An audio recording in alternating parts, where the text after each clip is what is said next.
ஆணவ கொலைக்கு எதிராக சட்டமன்றத்தில் முதலமைச்சர் ஸ்டாலின் அவர்கள் ஓய்வு பெற்ற நீதிபதி பாஷா அவர்கள் தலைமையில ஒரு குழு அமைச்சு ஆணவ கொலைக்கு எதிராக சட்டம் இயற்ற உறுதிமொழி அளிச்சிருக்காரு.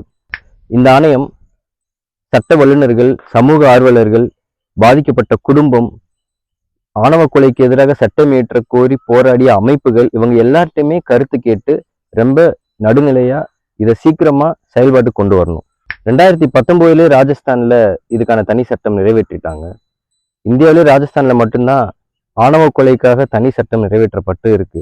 இதை ஒரு முன் உதாரணமா எடுத்து விரைவில் தேர்தலுக்கு முன்னாடியே இந்த ஒரு ஆணவ கொலைக்கான தனி சட்டம் நிறைவேற்றப்படணும், அமலுக்கு வரணும்.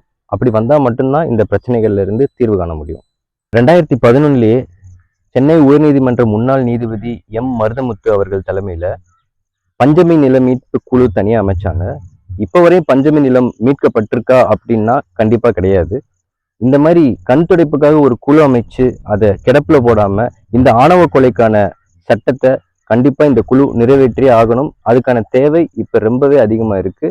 இதை தேர்தல் நோக்கத்தோட பண்ணாம மக்களுடைய நலன் கருதி இந்த அரசு உடனடியா நடவடிக்கை எடுத்து அமலுக்கு கொண்டு வரணும்.